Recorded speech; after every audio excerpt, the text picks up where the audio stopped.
ഇപ്പോൾ നമുക്ക് പ്രസ് ക്ലബ്ബിലാണ്. ഇതാ പ്രസ് ക്ലബിന്റെ മുന്നിലാണ്. പ്രസ് ക്ലബ്ബിൽ ഒരു ചായക്കടയുണ്ട്. ആ ചായക്കടയിൽ രാവിലെ നിസാർക്ക ഇവിടെ തിരുവനന്തപുരത്തെ ആസ്ഥാന മാധ്യമപ്രവർത്തകൻ നിസാർക്ക് അടക്കം ചായ കുടിച്ചു. അപ്പോൾ ചായ കുടിക്കാൻ എത്തിയിട്ടുണ്ട്. അപ്പോൾ ഇവിടെ ഒരുപാട് മാധ്യമപ്രവർത്തകർ ചായ കുടിക്കാൻ വരുന്ന ഒരു സ്ഥലമാണ്. മാധ്യമപ്രവർത്തകർ മാത്രമല്ല കേട്ടോ, പ്രസ് ക്ലബ്ബിൽ വരുന്ന എല്ലാവരും ചായ കുടിക്കാൻ വരുന്ന ഒരു സ്ഥലമാണ് ഇവിടെ. കോമറേഡേ നമസ്കാരം, എന്തുണ്ട്? അപ്പോൾ രാവിലെ പതിവിന് മാറ്റമില്ല, രാവിലെ അവിടെ നിന്ന് ഇറങ്ങി ഒരു ചായ കുടിച്ചിടുന്ന് പുറപ്പെടാം. പുട്ട് കഴിക്കുന്നില്ല? പുട്ടും കഴിക്കുന്നില്ല? അത് പുട്ട് കഴിക്കും, ഇപ്പോൾ കഴിക്കും എന്ന് പറഞ്ഞാൽ ഇത്ര ലോങ് സ്ട്രെച്ചിൽ ഒരു പ്രചരണം അപൂർവമാണ്. അപ്പോൾ എല്ലാം തിരുവനന്തപുരത്തിന് അങ്ങോളം ഇങ്ങോളം മൂടി ക്ഷീണിച്ചോ? ഇല്ല, ക്ഷീണിച്ചില്ല. എന്തിനും ക്ഷീണം? നമ്മളൊരു പ്രധാനപ്പെട്ട ഉദ്ദേശമുണ്ടല്ലോ ഇതിൽ. നമ്മളെ നാട്ടിന്റെ ഭാവിയല്ലേ, ആ ഭാവിക്കുള്ള പോരാട്ടമല്ലേ. അതിൽ ഒരാൾ, ഒരു വ്യക്തി എന്ന രീതിയിൽ എനിക്ക് ചെയ്യാവുന്ന പങ്ക്, നമ്മുടെ സമൂഹത്തിന് വേണ്ടിയിട്ട് നമ്മുടെ പ്രസ്ഥാനം വഹിക്കുന്ന വലിയ പങ്ക്, ആ പങ്കിൻ്റെ ഭാഗമായി ഞാൻ ചേരുവെന്നുള്ളതല്ലാതെ ഞാനെന്ന വ്യക്തിയുടെ സുഖദുഃഖങ്ങളും ഇഷ്ടാനിഷ്ടങ്ങളും അല്ല ഇവിടെ പ്രശ്നം. സമൂഹമാണ്, സമൂഹത്തിൻ്റെ പ്രശ്നമാണ്. അപ്പോൾ സമൂഹത്തിൻ്റെ പൊതുപ്രശ്നത്തിന് വേണ്ടിയുള്ള പോരാട്ടത്തിൻ്റെ ഭാഗമായതിനെ കാണുകയും ആ പോരാട്ടത്തിൽ വ്യക്തി എന്ന രീതിയിൽ എൻ്റെ പങ്ക് നിർവഹിക്കുകയും ചെയ്യുക എന്നുള്ളതാണ്. വീണ്ടും ഒരു അതിശക്തമായ ത്രികോണ പോരാട്ടത്തിന്റെ അന്തരീക്ഷം വരികയാണ്. അപ്പൊ എന്താണ് ഒരു ലാസ്റ്റ് പ്രതീക്ഷ എന്താണ്? അല്ല, ഇപ്പം എങ്കിലും പറഞ്ഞല്ലോ ത്രികോണ പോരാട്ടമാണെന്ന് ഇപ്പം താങ്കൾ പറഞ്ഞല്ലോ, അതിന് വളരെ നന്ദി. ഇതുവരെ ഇങ്ങനെ ഒരു സ്ഥാനാർത്ഥിയുള്ള കാര്യം ആരും പറഞ്ഞില്ല, എല്ലാവരും വിസ്മരിച്ച്. ഞാൻ ചോദിക്കട്ടെ, ഈ പരസ്യത്തിൻ്റെയും ഈ പണത്തിൻ്റെയും ശക്തി കൊണ്ട് വാർത്തകൾ ഇങ്ങനെ തമസ്കരിക്കപ്പെടുമോ? ഞാൻ പറയാം, വാർത്താ മാധ്യമങ്ങളും പ്രിന്റ് മാധ്യമങ്ങളും ഇതുപോലുള്ള വിഷ്വൽ മാധ്യമങ്ങളും ഈ വാർത്ത ഈ പരസ്യത്തിന്റെ ബലത്തിലും അതുപോലെ പണത്തിന്റെ ഈ ഇതിലും പളവളപ്പിലും അങ്ങനെ വീണു പോവോ? എന്തായിരുന്നു ഇതുവരെ ഉള്ളത്? ഈ തിരുവനന്തപുരത്ത് 2 വിഭാഗങ്ങളെ മത്സരിക്കുന്നുള്ളൂ, മൂന്നാമത്തെ ഒന്നില്ല എന്ന്. നമ്മളിവിടെ ശക്തമായ പ്രസ്ഥാനമുണ്ട് ഇവിടെ. അതെന്താ വിസ്മരിച്ചത്? പ്രസ്ഥാനമുണ്ട്, ശക്തമായ പ്രസ്ഥാനമുണ്ട്. മാത്രമല്ല, 7 അസംബ്ലി മണ്ഡലങ്ങളിൽ 6ലും ജയിച്ചു നിൽക്കുന്ന ഒരു പാർട്ടിയായത്, ഒരു പ്രസ്ഥാനമാണ്. 6 ജയിച്ചു നിൽക്കുന്ന, 7 ചെറിയ വ്യത്യാസത്തിന് പോയിന്ന് മാത്രമേ ഉള്ളൂ. അങ്ങനെയുള്ളൊരു സ്ഥലത്ത് 2021 നടന്ന തെരഞ്ഞെടുപ്പിനെ കുറിച്ച് ആർക്കും ഓർമ്മയേ ഇല്ല. നിങ്ങളത് പറയാൻ വേണ്ടി മെനക്കെട്ടുമില്ല. നിങ്ങളത് മിണ്ടിയില്ലല്ലോ. ത്രികോണ മത്സരം എന്ന വാക്ക് താങ്കളിൽ വന്നപ്പോൾ സന്തോഷമുണ്ട്. ഇപ്പം താങ്കളെങ്കിലും അത് പറഞ്ഞല്ലോ. എന്നാൽ പലരും അത് വിസ്മരിക്കുകയാണ്, ആരും മിണ്ടുന്നില്ല. എന്ത് പറ്റി? ഈ പരസ്യത്തിൻ്റെ പളവളപ്പിലും പണത്തിൻ്റെ വലിയ ധാരാളിത്തത്തിലും ഇതെല്ലാം വിസ്മരിക്കുകയാണോ? ദുഃഖകരമായൊരു കാര്യമാണ്. രാഷ്ട്രീയ പ്രവർത്തകനായ എൻ്റെ മുമ്പിൽ ഇങ്ങനെയൊന്ന് വന്നപ്പം എനിക്കുണ്ടായിരുന്ന മനോവികാരം ഞാൻ അങ്ങ് പ്രകടിപ്പിച്ചത് മാത്രമേ ഉള്ളൂ. അപ്പോൾ നടക്കട്ടെ. പിന്നെ നാളെ ഒരു ദിവസം മാത്രമേ ബാക്കി. അപ്പോൾ പന്നിൻ രവീന്ദ്രൻ LDF സ്ഥാനാർത്ഥി, ഇവിടുന്ന് അദ്ദേഹത്തിന്റെ സ്ഥിരം റുട്ടീനാണ്. ഇവിടുന്ന് ഇറങ്ങുക, അവിടെ കൺട്രോൾ, അവിടുന്ന് കൗൺസിലാണ് താമസിക്കുന്നത്. അവിടുന്ന് ഇറങ്ങി രാവിലെ ചായയും ഇവിടുന്ന് പുട്ടും കഴിക്കുക എന്നുള്ള അദ്ദേഹത്തിന്റെ കാലങ്ങളായുള്ള റുട്ടീനാണ്. അത് തുടരുന്നു. എന്തായാലും അതിശക്തമായ ത്രികോണ മത്സരം. അപ്പം പന്നിൻ രവീന്ദ്രൻ പറയുന്നത് പോലെ, പന്നിൻ രവീന്ദ്രൻ അടക്കം, രാജീവ് ചന്ദ്രശേഖർ അടക്കം, ശശി തരൂർ അടക്കം ഇവിടെ ആര് ജയിക്കുമെന്ന് പറഞ്ഞാൽ സത്യത്തിൽ അൺപ്രഡിക്റ്റബിൾ ആണെന്ന് പറഞ്ഞാൽ ഒരു തർക്കം അക്കാര്യത്തിലില്ല. ആർക്കും പിടിതരുന്നില്ല തലസ്ഥാനത്തിന്റെ മനസ്സ്. ഓക്കെ, നമ്മൾ ബാക്കി മണ്ഡലങ്ങളിലേക്ക് പോകും. പ്രിയപ്പെട്ട പ്രേക്ഷകരെ, നമ്മൾ അതിന് മുൻപ് ഇന്ന് ഒരു മഹത് വ്യക്തിത്വത്തിന്റെ പിറന്നാളാണ്. അപ്പോൾ പിറന്നാളെന്ന് പറഞ്ഞിട്ട് കാര്യങ്ങൾ പോകാമെന്ന് വിചാരിച്ചു. ജാനകിയമ്മ 86ാം പിറന്നാളാണ്. ഒരു പ്രത്യേക പരിചയപ്പെടുത്തുന്ന കാര്യമൊന്നും മലയാളിക്കില്ല. മലയാളിയുടെ ഏത് ഭാവത്തോടും, അതിപ്പോൾ സങ്കടമാവട്ടെ, വിരഹമാവട്ടെ, പ്രണയമാവട്ടെ, പ്രണയ നൈരാശ്യമാവട്ടെ, എന്തിനോടും ചേർന്ന് നിൽക്കാൻ കഴിയുന്ന ഈണങ്ങൾ, താളങ്ങൾ നമുക്ക് സമ്മാനിച്ച ജാനകിയമ്മയുടെ 86ാം പിറന്നാൾ. ജാനകിയമ്മയ്ക്ക് ഹൃദയം നിറഞ്ഞ പിറന്നാൾ ആശംസകൾ. ജാനകിയമ്മയെ കുറിച്ച് ഒരു പ്രൊഫൈൽ വാർത്ത.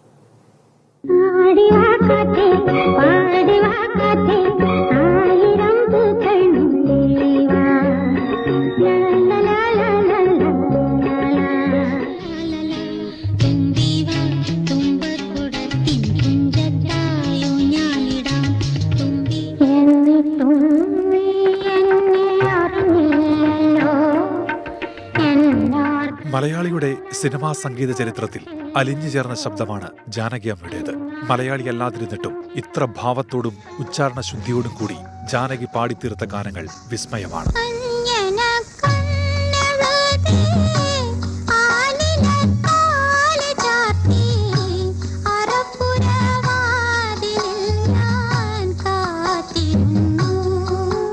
മാധുര്യമായിരുന്നു ജാനകിയമ്മയുടെ ശബ്ദത്തിന്റെ മുഖമുദ്ര. തമിഴിൽ അരങ്ങേറിയ ജാനകിയുടെ മലയാളത്തിലെ ആദ്യ ഗാനം മിന്നുന്നതെല്ലാം പൊന്നല്ല എന്ന ചിത്രത്തിലായിരുന്നു. MS ബാബുരാജ്, S ജാനകി കൂട്ടുകെട്ടിൽ പിറന്ന ഗാനങ്ങളെല്ലാം തന്നെ ഹിറ്റുകളായിരുന്നു. തമിഴിൽ ഇളയരാജ, S ജാനകി, SP ബാലസുബ്രഹ്മണ്യം കൂട്ടുകെട്ട് തരംഗം തീർന്നു.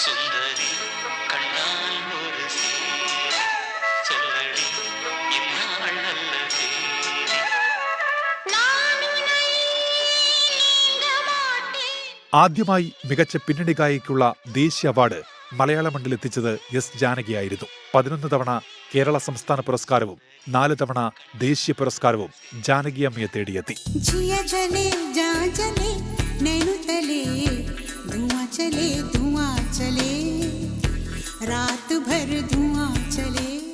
ഔദ്യോഗിക സംഗീത ജീവിതത്തിൽ നിന്ന് വിരമിച്ച് വിശ്രമ ജീവിതം നയിക്കുന്ന ആ സ്വരമാധുരിക്ക് 24-ന്റെ ജന്മദിനാശംസകൾ. Research desk 24. വെൽക്കം ബാക്ക് പ്രിയ പ്രേക്ഷകരെ. അപ്പോൾ ജാനകി അമ്മയ്ക്ക് ഹൃദയത്തിൽ നിറഞ്ഞ ഒരിക്കൽ കൂടി ഹൃദയം നിറഞ്ഞ പിറന്നാൾ ആശംസകൾ നേരുകയാണ് ഇവിടെ സെക്രട്ടറി, ഇവിടെ ഭരണസ്ഥിരായതിന് മുന്നിൽ നിന്ന്. ഇവിടെ ആ കൃഷ്ണകുമാർ ഹാഷ്മി പന്നിന്റെ മുന്നിൽ വളരെ നടു വളഞ്ഞുപോയി. അവിടെ കസേരയിലിരിക്കുക, അവിടെ കസേര ഒന്നും കണ്ടില്ല, ഒറ്റ കസേര മാത്രമേ ഉള്ളൂ. പെട്ടെന്ന് സത്യം പറഞ്ഞാൽ നമ്മൾ നേരത്തെ പ്ലാൻ ചെയ്തതല്ല. ആ ചായക്കടയിൽ പോയപ്പോഴത്തേക്ക് പന്നിനെ കണ്ടപ്പോൾ അങ്ങേര് ചോദിച്ചു എന്നുള്ളേ ഉള്ളൂ. എത്ര വലിയ രാഷ്ട്രീയ സങ്കല്പം പന്യം പോകണം പാർലമെന്റിൽ എന്നൊക്കെ സഹഫാജി പറയുന്നുണ്ട്. എന്ന് പറഞ്ഞാൽ വിവിധ രാഷ്ട്രീയ പ്രതികരണങ്ങളാണ് അതൊക്കെയും. ഓക്കെ, കോട്ടയത്ത് ആകാശപാതയിൽ പരാതി ഉണ്ടെങ്കിൽ കോടതി പോയി കൂടായിരുന്നോ എന്ന് ചോദിക്കുന്നു വേറൊരു പ്രേക്ഷകൻ. അപ്പോൾ അങ്ങനെ നമ്മുടെ വാർത്തകളോട് അനോഷ് ചോദിക്കുന്നു, ഇലക്ഷൻ എടുക്കും തോറും എല്ലാ റിപ്പോർട്ടേഴ്സിനും പണി കൂടും അല്ലേ ഹാഷ്മി? ഇലക്ഷൻ എന്ന് പറഞ്ഞാൽ ജനായത്തത്തിന്റെ മഹോത്സവമല്ലേ? ജനായത്ത മഹോത്സവത്തിൽ, ജനാധിപത്യ മഹോത്സവത്തിൽ വാർത്തകൾക്കും വാർത്താ റിപ്പോർട്ടർമാർക്കും എങ്ങനെയാണെന്ന് വീട്ടിലിരിക്കാൻ പറ്റുക? തിരക്ക് കൂടും, സന്തോഷത്തോടെ ആ തിരക്കിനെ ഏറ്റെടുക്കുന്നു. ഇവിടെ നമ്മൾ കാണുന്നത് സെക്രട്ടറിയുടെ മുൻവശമാണ്. ഇതൊരു ഒരു സമരകേന്ദ്രം കൂടാണ്. പോലീസിന്റെ ബാരിക്കേഡൊക്കെ കാണാം. ഈ ബാരിക്കേഡ് തള്ളിമറിക്കൽ ഇവിടുത്തെ സമരത്തിന്റെ ഒരു പ്രധാന ആചാരത്തിന്റെ ഭാഗമാണ്. ഇതാണ് ബാരിക്കേഡൊക്കെ വെച്ച് നല്ല കട്ടിക്ക് നിൽക്കുകയാണ്. ഇതൊക്കെയാണ് തള്ളിമറിക്കുന്നത് പറഞ്ഞാലേ, നല്ല കുറെ ആളുകളൊക്കെ വന്ന് തള്ളിമറിക്കൽ, ഈ ബാരിക്കേഡ് തള്ളിമറിക്കൽ ഒരു പ്രധാന പരിപാടിയാണ്. ഓക്കെ, പ്രിയപ്പെട്ട പ്രേക്ഷകർ, നമ്മൾ നിൽക്കുന്നത് ഭരണസ്ഥിരാ കേന്ദ്രത്തിലാണ്. നമ്മൾ പ്രസ് ക്ലബ്ബിൽ നിന്ന് പോയത്. പ്രസ് ക്ലബ്ബിൽ നമ്മൾ ഡബിൾ ഡെക്കറിലോട് കയറാനുള്ള ഇടവേളയിൽ ഇങ്ങോട്ടൊന്ന് ഇറങ്ങിയതാണ്. വടകരയിലേക്ക് നമ്മൾ പോവുകയാണ്. വടകര ഈ പറയും മട്ടിൽ എന്ന് പറഞ്ഞാൽ അയ്യോ തീവാറുന്നു എന്ന് പറഞ്ഞ ഈ കഴിഞ്ഞ ദിവസങ്ങളൊക്കെ എന്തായിരുന്നു വടകര? അവിടുത്തെ ആൾക്കൂട്ടം അതിപ്പോൾ ഷാഫി പറമ്പിലാവട്ടെ, KK ശൈലജ ആവട്ടെ, അവിടെ ഓരോരോ സമ്മേളനത്തിന് കൂടുന്ന ആൾക്കൂട്ടം എന്ന് പറഞ്ഞാൽ രാവിലെ 5 മണിക്കൊക്കെ സ്ത്രീകളും കുട്ടികളൊക്കെ സ്ഥാനാർത്ഥികളെ കാണാൻ ഇറങ്ങി നിൽക്കുന്ന കാഴ്ചയൊക്കെ നമ്മൾ കണ്ടു. എന്ന് പറഞ്ഞാൽ അത്രത്തോളം രാഷ്ട്രീയമായി ചിന്തിക്കുന്ന, രാഷ്ട്രീയ പ്രബുദ്ധതയുള്ള, രാഷ്ട്രീയത്തിന് വേണ്ടി പുറത്തിറങ്ങാൻ മടിയില്ലാത്ത നല്ലൊരു ജനതയുള്ള സ്ഥലമാണ് വടകര. വടകരയിലെ പോരാട്ടച്ചൂട് അതിന്റെ പരമാവധിയിലാണ് ഈ ദിവസങ്ങളൊക്കെ നമ്മൾ കണ്ടു. അതിനിടയിൽ മോർഫിഡ് വീഡിയോ ഉണ്ട്, മോർഫിഡ് വീഡിയോ ഇല്ല, അങ്ങനെ പ്രത്യാരോപണങ്ങൾ, അശ്ലീല പ്രചരണം എന്നൊക്കെ പറഞ്ഞു, പിന്നെ അശ്ലീല പ്രചരണം അല്ല എന്നൊക്കെ പറഞ്ഞിട്ട് അങ്ങനെ എന്ന് പറഞ്ഞാൽ ഈ വിഷയങ്ങളൊക്കെ അത്രത്തോളം സജീവ ചർച്ചയാകുന്നത് എന്തുകൊണ്ടാണ്? വടകരയിലെ രാഷ്ട്രീയ പോരാട്ടത്തോളം കടുത്തതായതുകൊണ്ടാണ്. വടകരയിൽ നിന്ന് ചേരുന്ന ദീപക് ധർമ്മടമാണ്. ദീപക്, ഒരുപക്ഷെ കേരളത്തിൽ ദേശീയ ശ്രദ്ധ ആകർഷിക്കുന്ന മണ്ഡലങ്ങൾ തൃശ്ശൂർ, തിരുവനന്തപുരം എന്നൊക്കെ പറയാമെങ്കിലും കേരളത്തിലെ പ്രചരണം അതിന്റെ പരമാവധിയിൽ, പരകോടിയിൽ പലയാവർത്തി പോയ മണ്ഡലം എന്ന് ചോദിച്ചാൽ അതിന് ഒറ്റ മറുപടിയേ ഉള്ളൂ. അതിന് മറുപടി വടകര എന്നതാണ് അതിന് മറുപടി. വടകരയിൽ എല്ലാ ദിവസവും ഒരു കൊട്ടിക്കലാശ മൂടായിരുന്നു. അപ്പൊ യഥാർത്ഥ കൊട്ടിക്കലാശം വരുമ്പോ എന്താകും വടകരയിലെ സാഹചര്യം? ദീപക്. വടകരയാണ് യഥാർത്ഥത്തിൽ തെരഞ്ഞെടുപ്പ് അങ്കത്തട്ടിൽ ഏറ്റവും ചൂടുള്ളത്. മേടച്ചൂടിനെ വെല്ലുന്ന ചൂടാണ്. വടകര ബസ് സ്റ്റാൻഡാണ് പുറകിൽ കാണുന്നത്. ആഷ്മി, ഒരുപക്ഷെ സംസ്ഥാനത്തെ 20 മണ്ഡലങ്ങളിൽ എവിടെയാണ് രാഷ്ട്രീയം പറയുന്നത് എന്ന് ചോദിച്ചാൽ അത് വടകരയിലാണ്. രാഷ്ട്രീയ മത്സരമാണ് നടക്കുന്നത്. ഞാനിപ്പോൾ ഒരു കോളേജ് ബസ്സിലേക്കാണ് കയറുന്നത്. കോളേജ് ബസ്സിൽ നിന്നുമാണ് ഇപ്പോൾ നമ്മുടെ തത്സമയ സംപ്രേഷണം പോകുന്നത്. ചേട്ടാ, എങ്ങനെയുണ്ട് ഇലക്ഷന്റെ ഒരു ചൂട്? നല്ല ചൂടല്ലേ? പുറത്തും ചൂടാണ്, ഇലക്ഷൻ ചൂടാണ്. ഇവിടെ എന്താ അവസ്ഥ ഇപ്പം? ഇവിടെ സതീദേവി ജയിക്കും. വേറെ എന്താ അവസ്ഥ? സതീദേവി മത്സരിക്കുന്നില്ല, ശൈല ടീച്ചറാണ്. ടീച്ചർ എന്താ ചേട്ടാ ഇങ്ങനെയൊക്കെ പറഞ്ഞാലോ? ഞാൻ ഇവിടുത്തെ എന്താ പൊതുവിൽ ഇവിടുത്തെ ഇലക്ഷന്റെ അവസ്ഥ? സ്ത്രീകളുടെ വോട്ടിനെ കുറിച്ചും കൂടി നമുക്ക് അറിയണല്ലോ. എന്താ അവസ്ഥ? ശൈലജ ടീച്ചർ ജയിക്കുന്നാണ് എൻ്റെ ഒരു ആഗ്രഹം. ആണല്ലേ? നിങ്ങളുടെ ആഗ്രഹം എങ്ങനെയാണ്? വളരെ ടൈറ്റ് ആയിട്ടുള്ള മത്സരമാണ്, എന്താന്നുള്ളത് നോക്കാം. ഇത് ആഷ്മി, അധ്യാപകരുടെ അഭിപ്രായമാണ് നമ്മൾ ചോദിച്ചത്. എങ്ങനെയാ ഇവിടുത്തെ അവസ്ഥ? എങ്ങനെയാ? ഇഞ്ചോടിഞ്ച് പോരാട്ടായിരിക്കും മിക്കവാറും.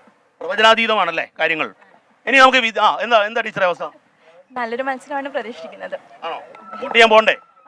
എവിടെയാ വോട്ട്? ഇവിടെ തന്നെ, വടകര. ഇനി നമുക്ക് വിദ്യാർത്ഥികളോട് ചോദിക്കണം. ആഷ്മി, വിദ്യാർത്ഥികളാണ്, യുവജനങ്ങളായ ചെറുപ്പക്കാരുടെ ഒരു അവസ്ഥ എന്താ നോക്കട്ടെ. മോനെ, എന്താ വടകര അവസ്ഥ? വടകര ഭയങ്കര മത്സരമാണല്ലോ. അതെ, ആരാന്ന് ജയിക്കാന്ന് പറയാൻ പറ്റില്ല. പ്രവചനാതീതമാണ്. അതെ. എന്താ മോളെ അവസ്ഥ? ആരെങ്കിലും ആര് ജയിക്കും? പറയാൻ പറ്റൂലല്ലോ ഇപ്പൊ പറയാൻ പറ്റില്ല. ഇതാണ് അവസ്ഥ, പ്രവചനാതീതമാണ്. ആർക്കാ ഇനി പറയേണ്ടത്? ആർക്കാണ് പറയാനുള്ളത്? പറഞ്ഞോ മോനെ, ആരാ? വളരെ ടൈറ്റ് ആയിട്ടുള്ള മത്സരമാണ്. ആര് ജയിക്കുന്ന പറയാൻ പറ്റാത്ത രീതിയിലാണ്. ആഷ്മി, ഇതാ വീണ്ടും ഈ ചെറുപ്പക്കാർ പറയുന്നത് ആര് ജയിക്കുമെന്ന് പറയാൻ പറ്റില്ല. ഇന്ന് പരീക്ഷ ഉണ്ടല്ലേ? പരീക്ഷ എന്താ പരീക്ഷ? ഇന്ന് പരീക്ഷ ഇന്റേണൽ എക്സാം ആണ്. ഇന്റേണൽ എക്സാം നടക്കുകയാണ്. ഇന്റേണൽ എക്സാമിന് തയ്യാറെടുക്കുമ്പോഴും ഈ തെരഞ്ഞെടുപ്പിന്റെ വാർത്തകൾ ശ്രദ്ധിക്കാറുണ്ടോ? ശ്രദ്ധിക്കാറുണ്ട്. ആരാ ജയിക്കുക? അറിയില്ല. വടകരയിൽ ആരാ ജയിക്കാൻ? ഇതിൽ വടകരയിൽ ആരെങ്കിലും കൃത്യമായി ഉറപ്പിച്ച് ഇന്നയാൾ ജയിക്കുന്നു പറയാൻ പറ്റിയ ഏതെങ്കിലും വിദ്യാർത്ഥി ഉണ്ടോ? ആരാ? ഷാഫി ജയിക്കും. ഒരാൾ ഷാഫി ജയിക്കുന്നു. ഒരാൾ ഈ ബസ്സിൽ നിന്ന് ആദ്യമായിട്ട് ഒരാൾ പറഞ്ഞിരിക്കുന്നു ഷാഫി ജയിക്കുന്നു. ആരാ ജയിക്കുമനെ? പറയാൻ പറ്റൂല. ശൈലജ ടീച്ചർക്ക് സാധ്യത ഉണ്ട്, കുറച്ച് കൂടുതലാണ്. പക്ഷെ ഇതുവരെയുള്ള അവരുടെ പ്രവർത്തനങ്ങൾ കൊണ്ട് വിജയത്തിനൊരു സാധ്യത ഉണ്ട്. പക്ഷെ എങ്ങനെ ഉണ്ടാവും? ശൈലജ ടീച്ചർക്കാണ് സാധ്യത എന്ന് പറയുന്നത്. ഈ ബസ് ഈ പരീക്ഷയുള്ളത് കൊണ്ട് നമ്മൾ ബസ്സിൽ നിന്നും പെട്ടെന്ന് തന്നെ പുറത്തിറങ്ങണം. കാരണം ഈ ബസ്സിന് കോളേജിലേക്ക്, ഇതിപ്പോൾ വടകര ബസ് സ്റ്റാൻഡിൻ്റെ മുൻപിൽ നിന്നും ആണ് ഈ കുട്ടികളെയും അധ്യാപകരെയും കയറ്റി പോകുന്നത്. അപ്പോൾ അതുകൊണ്ട് നമ്മൾ ഈ ബസ്സിൽ നിന്ന് പുറത്തേക്ക് ഇറങ്ങുകയാണ്. നമ്മുടെ ഈ മണ്ഡലത്തിൻ്റെ നമുക്ക് ഓരോ മണ്ഡലത്തിന് 20 മണ്ഡലത്തിൽ നമ്മൾ ചുമതലക്കാരെ നിശ്ചയിച്ചിരുന്നല്ലോ ആഷ്മി. അപ്പോൾ നമ്മുടെ മണ്ഡലത്തിൻ്റെ ചുമതലക്കാരിയോട് നമുക്ക് ചോദിക്കേണ്ടതുണ്ട്. മിഥില, എങ്ങനെയാണ് ഈ മണ്ഡലത്തിലെ ഒരു ഗ്രാസ് റൂട്ടിലെ അവസ്ഥ? വിധി പ്രവചനാതീതമാണോ? എന്താ അവസ്ഥ? തീർച്ചയായും വടകര മണ്ഡലത്തിനെ സംബന്ധിച്ച് പറയുകയാണെങ്കിൽ ആര് ജയിക്കും എന്നത് ഈ സമയത്ത് പറയാൻ പറ്റില്ല. അത് വോട്ടെണ്ണി കഴിഞ്ഞാൽ മാത്രമേ പറയാൻ പറ്റുള്ളൂ. വടകര മണ്ഡലം സ്ഥാനാർത്ഥി പ്രഖ്യാപനത്തിന് മുൻപേ തന്നെ ചർച്ചയായ ഒരു മണ്ഡലമാണ്. അത് ഒന്ന് UDF സിറ്റിംഗ് MP ആയിരുന്ന K മുരളീധരൻ്റെ കൂടുമാറ്റം വടകരയിൽ നിന്ന് തൃശ്ശൂരിലേക്ക് പോകുന്നു. ഷാഫി പറമ്പിൽ പഴയ കഥയാണ്. ഇപ്പോഴത്തെ അങ്കത്തട്ടിൽ അവസാന ലാപ്പിലെ പ്രചരണമാണ്. ഈ പ്രചരണത്തിലേക്ക് വരുമ്പോൾ എന്താണ് ഒരു സാഹചര്യം? നേരത്തെ സൂചിപ്പിച്ചതുപോലെ തന്നെ പ്രവചനാതീതമാണ്. കാരണം ഒരുപാട് വിഷയങ്ങൾ, ഏറ്റവും ഒടുവിൽ വന്ന വ്യക്തിഹത്യാ വിവാദം ഉൾപ്പെടെ ഒരുപാട് വിഷയങ്ങൾ, പാനൂരിലെ ബോംബ് സ്ഫോടനം ഉൾപ്പെടെ ഒരുപാട് വിഷയങ്ങൾ ഇവിടെ ചർച്ചയാവുന്നുണ്ട്. 38% ന്യൂനപക്ഷ വോട്ടുകളുണ്ട്. 1 ലക്ഷത്തിലധികം കന്നി വോട്ടർമാരുണ്ട്. യുവാക്കളുടെ വോട്ട് പ്രധാനമാണ്. അത്തരത്തിൽ നോക്കുമ്പോൾ സ്ഥാനാർത്ഥികളെ സംബന്ധിച്ചിടത്തോളം ഈ വരാനുള്ള മണിക്കൂറുകൾ ഏറെ നിർണായകമാണ്. PCR നിന്നുള്ള വിളി വന്നിരിക്കുന്നു. ഏതായാലും ആഷ്മി, ഒരു കാര്യം ഉറപ്പിച്ച് പറയാൻ സാധിക്കും.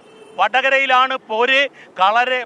പഴയ ചരിത്രമുള്ള കളരി പരമ്പര ദേവതകൾ സത്യം. വടകരയിലാണ് അംഗം. ഈ രാഷ്ട്രീയ കേരളം ഉറ്റുനോക്കുന്ന അംഗം ശൈലജ ടീച്ചറും അതുപോലെ തന്നെ ഷാഫി പറമ്പിലും 2 സിറ്റിംഗ് MLA മാർ നടത്തുന്ന പോരാട്ടത്തിൽ തന്നെയാണ് ഹാഷ്മി. അപ്പോൾ അതാ ഇവിടെ ഷെബീർ സലീം പറയാണ് സ്ഥാനാർത്ഥികൾക്കില്ലാത്ത ആവേശമാണ് ദീപകൻ എന്ന് പറയാണ്. ശരിയാണ്. ഇപ്പോൾ പ്രചരണക്കാലമാകുമ്പോൾ നമുക്ക് എന്തെങ്കിലും ആവശ്യം വരുമെന്നേ. അതിപ്പോൾ രാഷ്ട്രീയം കൊണ്ടുള്ള ആവശ്യമൊന്നുമല്ല, അല്ലാത്തൊരു ആവശ്യം കയറും. ലോകത്തെവിടെയായാലും ഏത് സമയത്തും 24 വാർത്തകളും ഓഗ്മെന്റഡ് റിയാലിറ്റി പാക്കേജുകളും എക്സ്പ്ലെയിനറുകളും വിശദമായി കാണാൻ ഞങ്ങളുടെ YouTube ചാനൽ നിങ്ങൾക്ക് സബ്സ്ക്രൈബ് ചെയ്യാം.